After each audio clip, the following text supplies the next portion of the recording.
kam një pyetje tjetër alla shqiptarë, si ndodh Shqipëri. Çfarë do bëni ju kur shikoni që ai personi që vrau ato 2 fëmijë do dali për jashtë? Sepse do korruptoj policin, shtetin, ligjin, që do bëni, se unë e di me Erionin që do bëj. Unë do ike ka i shefi policit, do ta bështy, do t'i thëm jasë zëk qoftë që nëzore për jashtë, po nuk do ta malkoj, po a i do ta kuptoj. Problemi është që neve, po të vëshre, shoqërit e varfra në kuptimin e vizionit. Pamja e Suelës është kështu. Po e di shumë mirë jo që a i do paguaj dhe do dali. Po droj shala s'ka lutë me shderin këtë pikë, do me thënë se ka shumë. Tani ja të lutem ta thot Belioza, ja. Do t'gjë dhe herë. Shiko, shoqëritë e varfra, po ta vini re, kanë edhe një gjë që merren me arnimin, jo me parandalimin. Bravo. Me mbulimin më shumë, edhe mbulimin. Zemra ime, për aq kohë sa ti arnon, i vrim do hapet, edhe këto precedent do t'i takosh her pas here, me jetë njerëzish. Dhe më thuaj kur s'ka ndodhur. Ka disa nivele ndërhyrje për ta përmirësuar jetën e fëmijëve në një shoqëri të shëndetshme. Është ndërhyrja universale që i thon primare, ku ti ndërgjegjëson në mënyrë të vazhdueshme nëpërmjet të gjitha mekanizmave që kanë ngritur. Është shoqëria civile ku bën pjesë unë edhe Suela, Blerta me të gjithë klientët e saj apo komunitetin e saj. Janë njësitë e mbrojtjes së fëmijëve. Është fondi social, janë institucionet qendrore. Është ligjbërësi, këto janë ndërgjegjësimi. Kështu në letra janë. Jo, iku kjo, është ndërhyrja në nivel sekondar, ku ti merresh me familjen, ku mund të identifikosh familje që nesër pas nesër mund të jenë të paafta për të plotësuar nevojat e fëmijëve.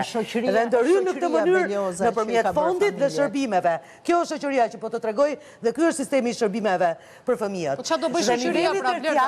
Në një rast çfarë do bëj? Që duhet të parandaloj rrezikun, jo vetëm të mosplotësimit, por edhe të dëmtimit. Si do ta parandaloj? Të rritjes së shëndetshme. Si do ta parandaloj? Ja pra ja. Si do parandaloj? Ja pra, prandaj u referova këtij ligji i cili duket se është vetëm për fëmijët, sepse jemi gjithë shumë të prekur. O Blerta, del jashtë ai. Çfarë do bëj prindi kur ta shikoj kriminalin që i vrau fëmijët jashtë? Çfarë do bëj dhe shoqëria çfarë do bëj? Do ta duar trokasi atë? Atëherë ka një mekanizëm të paktën, një sekond, familja viktimave të paktën, duhet marrë një avokat që këtë fazë të paktën, që të mos manipulon e time. Do lek avokati më zemra. Po do lek më zemra avokati më. Ato boll kanë hallen tani, do mbajnë dhe lekun. Ke shumë të drejtë, ka ndihmë juridike, falas e di, ofrohet një Dhe në fakt ata janë shumë të angazhuar. Blerta u shkoi për ditë në dhomë penale, falas. Prokuror nuk e paguajnë ekspertin. Janë 2 agresor dhe 2 viktima. Unë e kam rëndësinë e situatës, dua që t'i ndërgjegjësoj. Ndërkohë që janë të gjithë palët në situatë shumë kritike, prindër që qajnë, kush është ai prindër që do ta shikojë fëmijën në atë situatë, dhe në fund fare unë i kërkoj gjykatës që shikojnë në perspektivë si do i referoni te sistemi mbrojtjes, se në momentin që ai lirohet se s'është shkelës i ligjit, trajtohet me kodin e drejtësisë për të mitur, sigurisht që ti e fal, po ai rikthehet në të njëjtin mjedis. Ku është ndërhyrja dhe kush e parandalon? Suel.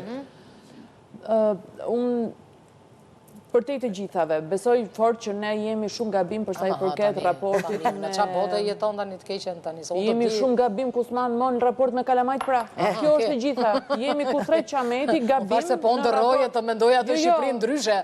Se kur do ta shohim atë Shqipërinë ndryshe. Pa lekë, si më thonë, dhe mirë do ishte ta kishim këtë ëndër. Problemi është këto realitete. Duhet ta manifestojnë. Po këto realitete po na e prishin dhe këtë lloj ëndre, po na e prishin dhe këtë lloj shpese, po na friksojnë edhe neve për ditë me Kalamajtan. Tani që ne këtë ligjin edhe i kemi shkruar pak mirë, i kemi sa gjëra të shkruara, por që këta persona që duhet ta zbatojnë nuk po e zbatojnë siç duhet. Tani, a kemi sot një nisëm që është marrë, dëgjova dje kam përshtypjen ishte bërë nga PS-ja që ishin bërë disa propozime për disa shtrëngime në ligj. Tani, a duhet të jenë deputetët e Partisë Socialiste kishin bërë disa shtrëngime dhe shtrëngimet ishin budallëqe